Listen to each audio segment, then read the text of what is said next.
Hello my dear student, once again welcome back to my channel ASL pharma coaching. आज की इस video में discuss करने वाले हैं drugs acting on bronchial asthma. Bronchial asthma में कौन कौन से ड्रग्स यूज करते हैं उससे रिलेटेड हम यहाँ पर बात करेंगे। फार्माकोलॉजिकल क्लासिफिकेशन की ये बहुत ही अच्छी एक छोटी सी सीरीज मैंने स्टार्ट किया है जहां पर मैं डिस्कस करूंगा एक एक क्लासिफिकेशन, जो भी फार्माकोलॉजिकल क्लासिफिकेशन होंगे बिल्कुल इजी वे में और एक बेस्ट नोट्स के साथ में प्रोवाइड करेंगे आपको विद मैकेनिज्म के साथ में। ठीक है, तो my name is Aman, also NIPER and GPAT qualified. चलिए स्टार्ट करते हैं। सबसे पहले हम बात कर लेते हैं drugs acting on the bronchial asthma. Bronchial asthma drugs पढ़ने से पहले हम थोड़ा सा इंट्रोडक्शन ले लेते हैं। ब्रोंकियल अस्थमा क्या होता है।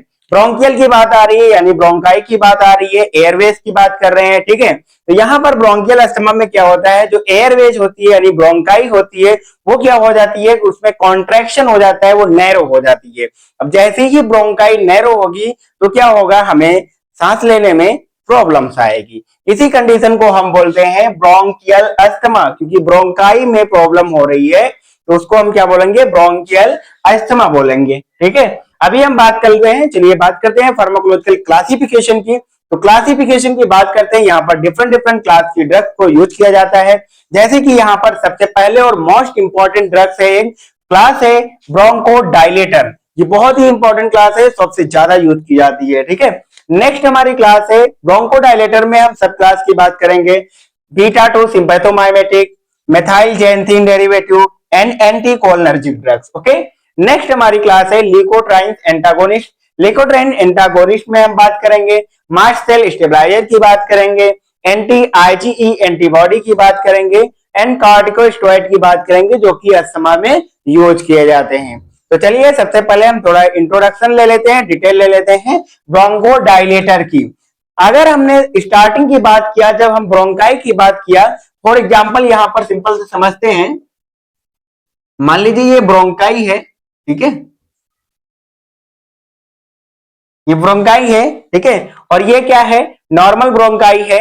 और यहाँ पे इसका कॉन्ट्रैक्शन हो गया अस्थमा के केस में। ठीक है, जैसे ही इसका कॉन्ट्रैक्शन हुआ तो ये क्या हो गई, नैरो हो गई। अब ये नैरो हो गई तो इसमें एयरवेज जो है नैरो हो गई ब्रोंकाई, तो इसमें प्रॉब्लम्स होगी। ठीक है, ये नैरो हो गई और ये क्या है, प्रॉपर नॉर्मल है। ठीक है, नॉर्मल ब्रोंकाई और ये अस्थमेटिक ब्रोंकाई है, जो कि इसमें अस्थमा कॉज हो चुका है और ये ब्रोंकाई क्या है, नैरो हो चुकी है। ठीक है, अब ये जैसे ही इसमें क्या होता है, कॉन्ट्रैक्शन हो जाता है। ठीक है, जिसकी वजह से ये नैरो हो जाती है। ठीक है, अब हम बात करते हैं यहाँ पर, अब इस ब्रोंकाई को क्या करना है, हमें डायलेट करना है। इसको अस्थमा को ट्रीट करने के लिए, अगेन इस कंडीशन में लाने के लिए इसको हम क्या करेंगे, डायलेट करेंगे। तो उसके लिए हम ड्रग्स यूज करते हैं ब्रोंकोडायलेटर। क्या यूज करेंगे, ब्रोंकोडायलेटर की बात करेंगे। यहाँ पर क्या बात करेंगे, ब्रोंकोडायलेटर। तो ब्रोंकोडायलेटर में सबसे पहली क्लास है यहाँ पर बीटा 2 सिंपैथोमाइमेटिक, यानी बीटा 2 एगोनिस्ट हम यूज करते हैं। ठीक है, अगर हम बीटा 2 रिसेप्टर की बात करते हैं, जो कि हमारा एडर्जिक रिसेप्टर होता है। अगर हम रेस्पिरेटरी सिस्टम की बात करते हैं तो वहां पर हमारा बीटा 2 रिसेप्टर प्रेजेंट होता है। बीटा 1 की बात करते हैं तो ये हार्ट पे प्रेजेंट होता है। ठीक है, तो इस तरीके से रिसेप्टर का डिस्ट्रीब्यूशन होता है एडर्जिक रिसेप्टर का। तो अगर रेस्पिरेटरी सिस्टम की बात करते हैं तो यहाँ पर बीटा 2 रिसेप्टर प्रेजेंट होता है। तो यहाँ पे कौन सी ड्रग्स काम करेंगी, बीटा 2 सिंपैथोमाइमेटिक ड्रग्स काम करेंगी। ठीक है, तो यहाँ पर एग्जांपल की बात करते हैं, जैसे कि हमारा सॉल्ब्यूटामॉल, टर्ब्यूटालिन, बॉम्बेट्रॉल, सॉल्मेट्रॉल, फॉर्मेट्रॉल एंड एफेड्रिन। ये ड्रग्स हैं जो कि एज अ बीटा 2 सिंपैथोमाइमेटिक की तरह यूज की जाती हैं। ये बहुत ही ज्यादा इंपॉर्टेंट है। और ये जैसे कि हमारा सॉल्ब्यूटामॉल है, यहाँ पर ये अस्थालिन नाम से आती है मार्केट में, अस्थाकाइन नाम से आती है, 2 mg 4 mg। और अस्थालिन जैसे कि यहाँ पर देखने को मिलता है, रेस्प्यूल्स आते हैं, अस्थाकाइन इनहेलर आता है जो इनहेल किया जाता है। ठीक है, तो इस तरीके से ये ड्रग्स यहाँ पर मार्केट में भी आती हैं। इनका मैकेनिज्म क्या होता है, बीटा 2 रिसेप्टर सिंपैथोमाइमेटिक रिसेप्टर वहां से बाइंड करती है, बाइंड करने के बाद ये क्या करती है, एडेनाइल साइक्लेज को एक्टिवेट करती है, सीएमपी का एक्टिवेशन होता है, यानी कि हमारा मायोसिन चैन जो होती है उसका एक्टिवेशन होता है। अल्टीमेटली क्या होता है, यहाँ पर रिलैक्सेशन देखने को मिलता है बीटा 2 रिसेप्टर के एगोनिस्ट एक्शन शो करने से। ठीक है, तो ये हमारी ड्रग्स इस तरीके से कुछ काम करती है। नेक्स्ट ड्रग है मेथाइल जेंथिन। मेथाइल जेंथिन की बात करते हैं। मेथाइल जेंथिन जो फास्फोडाइस्ट्रेट 4 एंजाइम को इन्वेट करती है और ब्रोंकोडायलेटर एक्शन देखने को यहाँ पर मिलता है। एक्शन की एग्जांपल की बात करते हैं, यहाँ पर थियोफाइलिन, एमिनोफाइलिन, कोलिन, डॉक्सोफाइलिन। ये एग्जांपल्स होते हैं मेथाइलजेंथीन ड्रग्स की। ओके, नेक्स्ट है हमारा एंटीकोलिनर्जिक। एंटीकोलिनर्जिक दो ड्रग्स यूज करते हैं, इप्राटोपियम ब्रोमाइड और टियाट्रोपियम ब्रोमाइड। ये दोनों ड्रग यहाँ पर यूज करते हैं एंटीकोलिनर्जिक, जो कि हमारे M3 रिसेप्टर पे प्रेजेंट होता है। किस पे? M3 रिसेप्टर पे प्रेजेंट होता है। जो हमारे मस्क्रेनिक रिसेप्टर होते हैं डिफरेंट डिफरेंट साइट्स पे हमारी बॉडी में पाए जाते हैं मस्क्रेनिक रिसेप्टर। फॉर एग्जांपल थोड़ा सा इंट्रोडक्शन बात कर लेता हूँ मस्क्रेनिक रिसेप्टर की। जैसे कि M1 रिसेप्टर होता है हमारे स्टमक में पाया जाता है। M2 रिसेप्टर क्या होता है? M2 रिसेप्टर जो होता है कहाँ पे पाया जाता है? M2 रिसेप्टर हार्ट में पाया जाता है। M3 रिसेप्टर हमारे रेस्पिरेटरी सिस्टम में पाया जाता है। तो यहाँ पर M3 रिसेप्टर पे ये ड्रग्स काम करती हैं जो हमारी एंटीकोलिनर्जिक ड्रग्स होती हैं। ओके, इतना क्लासिफिकेशन आपको क्लियर है।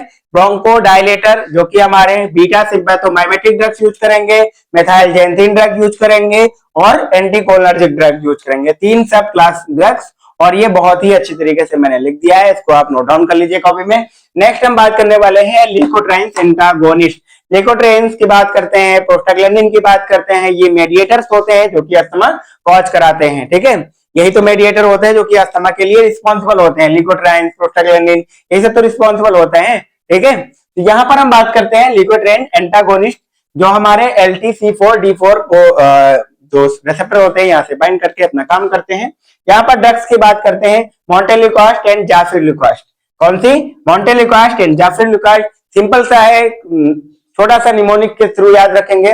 ल्यूको, यहाँ पर ल्यूको आ रहा है और यहाँ पर ल्यूको आ रहा है। ठीक है, तो इस तरीके से हम याद रख सकते हैं मोंटेलिकोस्ट लिकोट्राइन एंटागोनिस्ट एंड जाफिरलिकोस्ट लिकोट्राइन एंटागोनिस्ट होता है। ठीक है, यहाँ पर ये ड्रग्स जो होती है चर्च सिंड्रोम भी कॉज करती हैं, जो कि कई बार एग्जाम में पूछा जा चुका है। ओके, नेक्स्ट हम बात कर लेते हैं मास्ट सेल स्टेबलाइजर।